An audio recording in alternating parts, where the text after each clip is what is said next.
এটা পাঠ করা যাবে কিনা, পাঠ করলে নামাজের কোনো ক্ষতি হবে কিনা, নামাজ পুনরায় পড়তে হবে কিনা জানতে পারলে খুশি হব।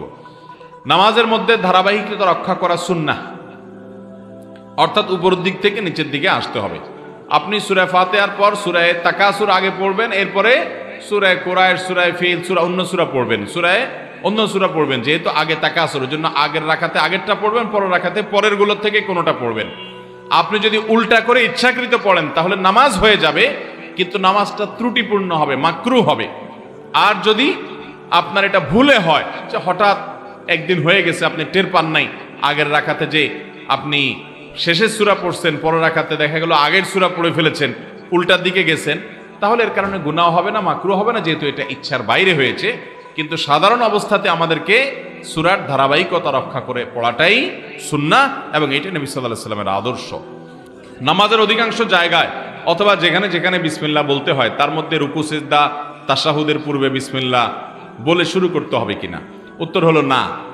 তাশাহুদ, আত্তাহিয়াতু, অন্যান্য দোয়া দুরূদ এগুলো কোনটার শুরুতে বিসমিল্লাহ বলবেন না। বিসমিল্লাহ বলবেন সূরা ফাতিহার শুরুতে, আর অন্য সূরা মিলাবেন তখন বিসমিল্লাহ পাঠ করবেন, আর কোনো জায়গায় বিসমিল্লাহ পাঠ করতে হবে না। আজানের পূর্বেও আমাদের দেশে জিকির ও দুরূদ পড়া হয়, তা কি জায়েজ নাকি বিদআত? আজানের আগে কোনো দোয়া, কোনো জিকির নাই। আজান এটাই তো জিকির, আল্লাহু আকবার, এর চেয়ে বড় জিকির কি আছে? একবার তাকবীরই তো বড় জিকির, অতএব এর আগে আলাদা কোনো জিকিরের দরকার নেই।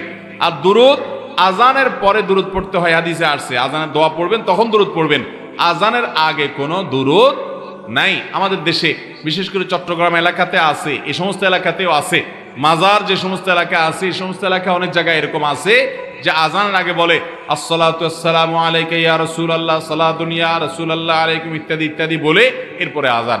ভাইরা আমার, আজানের আগে দুরূদ পাঠ করার কথা কোনো হাদিসে বলা হয় নাই। আমরা মন মতো ইবাদত করলে তার নাম বিদআত, এবং নবী সাল্লাল্লাহু আলাইহি ওয়াসাল্লামের পদ্ধতি অনুযায়ী করলে তার নাম সুন্নাহ। অতএব সুন্নাহ পালন করতে গিয়ে আজানের পরে আমাদেরকে দুরূদ পড়তে হবে, আজানের আগে না।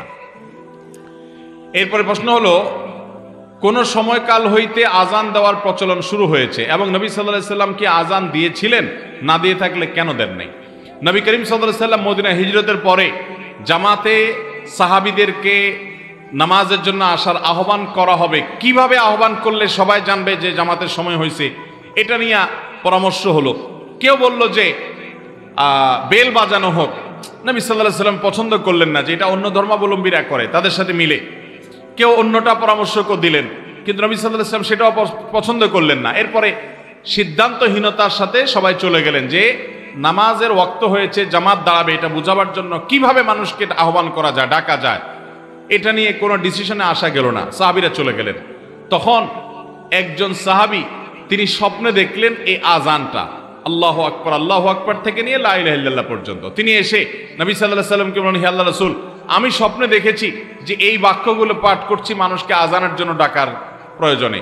তখন নবী করিম সাল্লাল্লাহু আলাইহি ওয়াসাল্লাম খুব পছন্দ করে সেটাকে গ্রহণ করলেন, আল্লাহর পক্ষ থেকে ওহী, ওইটাকে আজান হিসাবে ধরে হলো, এবং ওইটাই তখন থেকে চালু হলো যে আজানের ওয়াক্ত হলে, নামাজের ওয়াক্ত হলে আল্লাহু আকবার থেকে লা ইলাহা ইল্লাল্লাহ পর্যন্ত আজানের এই বাক্যগুলো পাঠ করে মানুষকে আহ্বান করা হয়। এবং এই সম্পর্কে আল্লাহ তাআলা কোরআনে কারীমে সূরা জুমার মধ্যে বলেছেন, ইযা নুদিয়া লিস-সালাতি মিন ইয়াউমিল জুমআহ, জুমার দিন যখন আজানের জন্য ডাকা হয়, এই যে ডাক হাইয়া আলাস সালাহ, হাইয়া আলাল ফালাহ, এই ডাকের কথা আল্লাহ বলেছেন। তাহলে এটা নবী করিম সাল্লাল্লাহু আলাইহি সাল্লামের সময়ে মদিনার জিন্দেগিতে আসার পর এটা নবী সাল্লাল্লাহু আলাইহি সাল্লাম এক সাহাবীর স্বপ্নের উপর ভিত্তি করে চালু করেছেন, এবং তিনি যেটা চালু করেন ওইটাই শরীয়ত, ওইটাই ওহী। কারণ মা ইয়ানতিকু আনিল হাওয়া ইন হুয়া ইল্লা ওয়াহয়ুন ইউহা, তিনি মুখ থেকে কোনো কথাই বলেন না, যাই উচ্চারিত হয় এটা ওহী, আল্লাহ কর্তৃক নিয়ন্ত্রিত। এখন প্রশ্ন হলো, নবীজি আজান কখনো দিয়েছেন কিনা? উত্তর হলো, উনি কখনো আজান দিয়েছেন বলে আমরা জানি না। কেন আজান দেন নাই আল্লাহ ভালো জানেন। তবে তিনি যারা সারা জীবন ইমামত করেছেন, যিনি ইমামত করবেন তিনি আবার আজান কিভাবে দিবেন? যিনি আজান দিবেন একামত তাকে দিতে হবে। তো নবীজি সাল্লাল্লাহু আলাইহি ওয়াসাল্লাম তো ইমামতই করেছেন, তিনি আবার আজান কোত্থেকে দিবেন? এই জন্য দিতে পারেন নাই। কিন্তু তিনি আজানের ফজিলত বর্ণনা করেছেন। কোনো কাজ নবী সাল্লাল্লাহু আলাইহি ওয়াসাল্লাম করেন নাই কিন্তু তিনি বলেছেন, তখন এই বলাটা প্রাধান্য পায়, কারণ তার জন্য বিশেষত্ব থাকতে পারে। তিনি নবী হিসেবে শুধু ইমামতি করবেন, কিন্তু আজানের মর্যাদা দিয়ে বর্ণনা করেছেন। কেউ যদি আজান দেয়, কিয়ামতের দিন তার মাথা উঁচু থাকবে সবার উপরে, সে সম্মানিত, এটা বোঝা যাবে দুনিয়াতে সে আজান দিয়েছে আল্লাহকে খুশি করার জন্য। শুধু পয়সার দান্দা চাকরির উদ্দেশ্যে করলে এটা হবে না, আল্লাহর কাছে সওয়াবের আশা থাকতে হবে। ঠিক একইভাবে নবী করিম সাল্লাল্লাহু আলাইহি সাল্লাম মুয়াজ্জিনদের সম্পর্কে বলেছেন, তার আজান শুনে যত মানুষ নামাজ পড়তে আসবে সবাই যে পরিমাণ সওয়াব পাবে, মুয়াজ্জিনকে আল্লাহ রাব্বুল আলামিন তার সমপরিমাণ সওয়াব দান করবেন। বিধায় আজানের সওয়াব অপরিসীম, সেটি আমাদের দেওয়ার চেষ্টা করতে হবে। আমরা যে বাড়ি বন্ধ করাই কোনো মৌলবী বা কবিরাজের মাধ্যমে, এই বন্ধ করানোটা ইসলামী শরিয়া মোতাবেক কতটা জায়েজ? দেখুন, সুন্নাহসম্মত বাড়ি বন্ধ, অর্থাৎ যে বাড়িতে জিনের উপদ্রব হবে না, ব্ল্যাক ম্যাজিকের উপদ্রব হবে না, এটার পদ্ধতি হলো বাড়ির প্রত্যেকটা লোক ঢুকার সময় বিসমিল্লাহ পড়ে ঢুকবে, তাহলে শয়তান তার সাথে ঢুকতে পারবে না, হাদিসে আছে। এবং ওই বাড়িতে গান, বাদ্যযন্ত্র, ছবি, প্রাণীর ছবি প্রিন্ট করে টাঙিয়ে রাখা ইত্যাদি এগুলো থাকবে না, তাহলে ইনশাআল্লাহ সেখানে শয়তানের উপস্থিতি থাকবে না। এবং সেখানে আল্লাহর কালাম তেলাওয়াত হলে শয়তানের উপস্থিতি থাকবে না, বিশেষ করে সূরা বাকারা তেলাওয়াত করলে সেখানে দুষ্ট জিন এবং শয়তান থাকে না, হাদিসে স্পষ্ট আছে। এবং এটা পরীক্ষিত, আপনি সূরা বাকারা চালু রাখেন, নিজে চালু করেন, অডিও চালু করে রাখবেন, দেখবেন যে অনেক শয়তানি বাসা থেকে চলে গেছে। অতএব ঘর বন্ধ করার জন্য এগুলো হলো সুন্নাহসম্মত পদ্ধতি। রাতের বেলা 3 বার সূরা ইখলাস, 3 বার সূরা ফালাক, 3 বার সূরা নাস, কুল হুয়াল্লাহ, কুল আউযু বিরাব্বিল ফালাক, কুল আউযু বিরাব্বিন নাস, 3 বার পড়ে 2 হাতকে কোষ করে সেখানে ফু দিয়ে পুরো শরীর আপনি মুছে ফেলেন। এই হলো শরীর বন্ধ।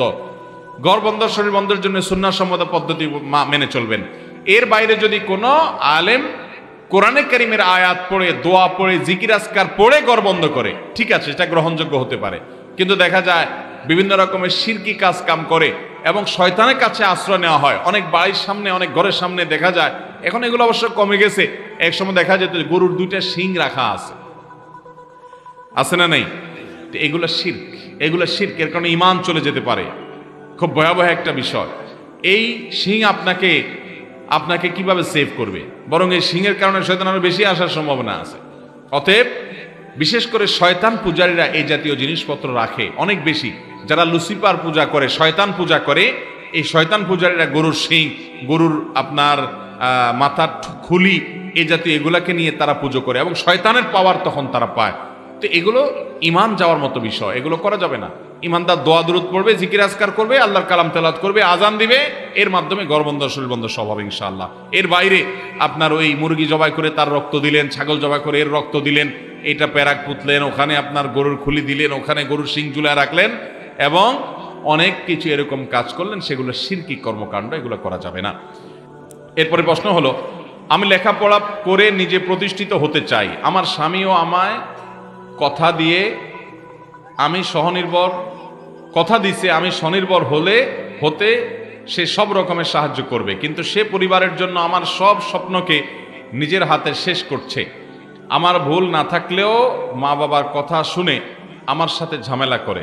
এখন আমি সিদ্ধান্ত নিয়েছি আমি তাকে ডিভোর্স দিয়ে নিজে পড়ালেখা করে প্রতিষ্ঠিত হব।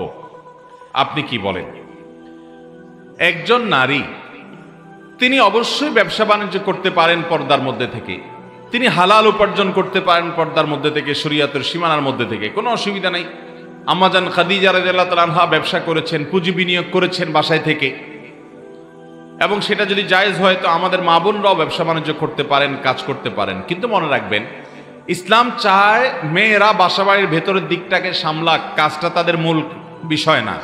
তাদের মূল ডিউটি হলো বাসা বাড়ি সামলানো, আর স্বামীদের দায়িত্ব, পুরুষদের দায়িত্ব হলো বাসার বাইরের সাইড সামলানো, অর্থাৎ উপার্জন করে নিয়ে আসা। ইসলাম এই যে সিস্টেম করে দিয়েছে, এই সিস্টেমের মধ্যেই মানব জাতির কল্যাণ আছে। আজ পৃথিবীতে এই সিস্টেমটাকে লঙ্ঘন করে নারী পুরুষ সবাইকে উপার্জন করতে উদ্বুদ্ধ করা হচ্ছে, এটা কখনো ন্যায়সঙ্গত হতে পারে না। যারা মনে করেন যে ছেলেরা উপার্জন করছে, মেয়েরাও নিজের পায়ে নিজে দাঁড়াবে, আত্মনির্ভরশীল হবে, তারাও কাজ করবে, অফিস আদালতে যাবে, ব্যবসা বাণিজ্য করবে, গণহারে সেটার জন্য যারা উদ্বুদ্ধ করে থাকেন, তাদের কাছে আমাদের প্রশ্ন, একজন নারী তিনি সন্তান গর্ভে ধারণ করেন, পুরুষ কি সন্তান গর্ভে ধারণ করতে পারে? তাহলে একজন নারীর যে ডিউটি, সন্তান গর্ভে ধারণ করে, এটা তো 2-4 দিনের কাজ না, 10 মাসের কাজ। তার যদি সংসারে 2-4টা সন্তান হয় তো জীবনের 4টা বছর তার ইয়াং জীবনের একটা গুরুত্বপূর্ণ সময় চলে যায় এই কষ্টের কাজটা করতে গিয়ে। এই কষ্টের কাজটা কি পুরুষ করে দিতে পারবে? তার স্বামী করে দিতে পারবে? পারবে না। সন্তানকে দুধ দেওয়া, দুধ খাওয়ানো, মায়ের বুকের দুধে আল্লাহ তাআলা সন্তানের জন্য উপকারী খাদ্য রেখেছেন এবং এই খাদ্যের কোনো বিকল্প নাই। এর চেয়ে উপকারী কোনো খাবার নাই মায়ের বুকের দুধে যে উপকারিতা আছে। ওই পটের দুধে এত উপকারিতা নাই মায়ের বুকের দুধে যত উপকারিতা আছে। এখন কথা হলো, একজন মা সন্তান জন্ম দেওয়ার পর 2 বছর ধরে সন্তানকে দুধ পান করাচ্ছেন। এই যে 2 বছর ধরে সন্তানকে দুধ পান করাচ্ছেন, এই দুধ পান করানোটা দিনে রাতে বহুবার করাইতে হয়। এটা একটা সহজ ডিউটি না বেশ ভালোই কষ্টের ডিউটি? কষ্টের ডিউটি না? তো এই ডিউটিটা কি কোনো পুরুষ করতে পারবে? আমার কথা বুঝেন নাই? কোনো পুরুষ কি করতে পারবে এই ডিউটি? পারবে না।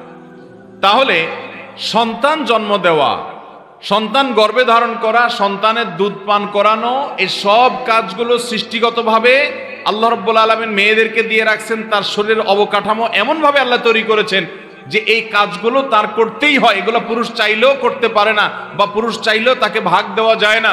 তাহলে তার এই ডিউটিটা জীবনের একটা বড় অংশ, মূল অংশ জুড়ে তাকে করতে হয়। পুরুষ সেটার ভাগ নিতে পারে না। আর পুরুষকে আল্লাহ তাআলা দায়িত্ব দিয়েছেন সে বাহির থেকে কামাই রোজগার করে নিয়ে আসবে। এখন যদি বউরেও আপনি চাকরি করান, তাকে দিয়ে কাজ করান, তাহলে আপনিও সংসারে 20,000 টাকা মাসে আনলেন, উনিও 20,000 টাকা মাসে আনলো। অর্থাৎ আপনার দায়িত্ব ছিল 40,000-এর পুরোটা আনা, আপনি তার অর্ধেক ওনাকে দিয়ে আনাইলেন। কিন্তু ওনার যে সন্তান গর্ভে ধারণ করার, সন্তানকে দুধদান করার দায়িত্ব ছিল, এটা কি আপনি তার অর্ধেকটা নিতে পারবেন? তাহলে তার মানে কি দাঁড়াইলো? তার মানে দাঁড়াইলো ওনার যা ডিউটি ছিল সেটা শতভাগ উনি পালন করতেছে, উপরন্তু আপনার ডিউটির অর্ধেক তার ঘাড়ে আপনি চাপায় দিয়েছেন। এটা কি মেয়েদের জন্য মুক্তি হলো, না তাদেরকে দিয়ে ডাবল ডিউটি করানো হলো? আমার কথা বুঝেন নাই ভাইরা আমার?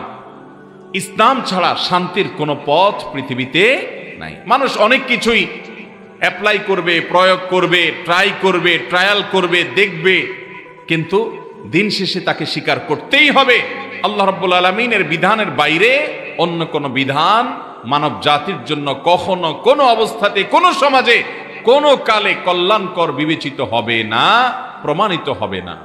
অতএব একজন মা, একজন বোন, তিনি বাসার ভেতরটাকে সামলাবেন, পুরুষ বাহিরটাকে সামলাবেন। ভেতরটা সামলানোর পাশাপাশি তিনি কিছু করতে পারেন, সেটা করতে পারেন। অথবা তার স্বামী অমানুষ, তার ভরণ পোষণ দেয় না, তিনি নিরুপায় হয়ে নিজের ভরণ পোষণের জন্য ব্যবস্থা করতে হয়, সেটাও তিনি করবেন। কিন্তু অপ্রয়োজনে, অপ্রাসঙ্গিকভাবে, অযাচিতভাবে তিনি অহেতুক নিজেকে বাহিরে এঙ্গেজ করে ফেলবেন এবং এটা স্বামী করতে না দিলে স্বামীকে ডিভোর্স দেওয়ার চিন্তা করবেন, এটা অবশ্যই কোনো প্রশংসনীয় চিন্তা হতে পারে না। আল্লাহ কোরআনে বলেছেন ওয়াকারনা ফি বুয়ুতিকুন্না, হে নারীরা তোমরা তোমাদের বাসা বাড়িতে অবস্থান করো। অবস্থান করাটাই নারীর জন্য অধিকতর উপযোগী। আচ্ছা বলুন তো, সন্তান গর্ভে ধারণ করলে ওই টাইমটাতে অফিস আদালতে, ওই টাইমটাতে রাস্তাঘাটে, ওই দিনটাতে কাজে কর্মে থাকা বেশি উপযোগী, না বাসায় থাকাটা বেশি স্বাস্থ্যের জন্য উপযোগী এবং ভালো? কোনটা? বাসায় থাকাটা না? সন্তানকে 2 বছর ধরে যে দুধ দিতে হয়, এই দুধ পান করানোর জন্য রাস্তাঘাট, অফিস আদালত, দোকানপাট, সেগুলো বেশি উপযোগী জায়গা, নাকি সন্তানকে দুধ পান করানোর জন্য বাসাটা উপযোগী জায়গা? তাহলে নারীর শরীরের অবকাঠামো, আল্লাহর কুদরতি সিস্টেমও বলছে যে নারী বাসা বাড়িতে থাকবেন। আমাদের যে সমস্ত নাস্তিক বন্ধুরা তারা অস্বীকার করে এই বিষয়টা, মজার বিষয় হলো নানান সময় তাদের মুখ থেকেই এই সত্য কথাটা বেরিয়ে আসে, তারা টেরও পায় না। এই যে সদ্য যে বিতর্কিত বই, ক্লাস 6-7-এর যে বই নিয়ে সারা দেশে সমালোচনার ঝড় উঠল, এবং আলহামদুলিল্লাহ সেই বইয়ের বিতর্কিত অংশ পাঠদান বন্ধ করার ঘোষণা হলো, সেজন্য অবশ্যই সংশ্লিষ্টদেরকে আমরা ধন্যবাদ জানাই। কিন্তু সেই বিতর্কিত বইয়ের একটা অংশ ছিল শরীফার গল্প। আপনারা অনেকে শুনেছেন।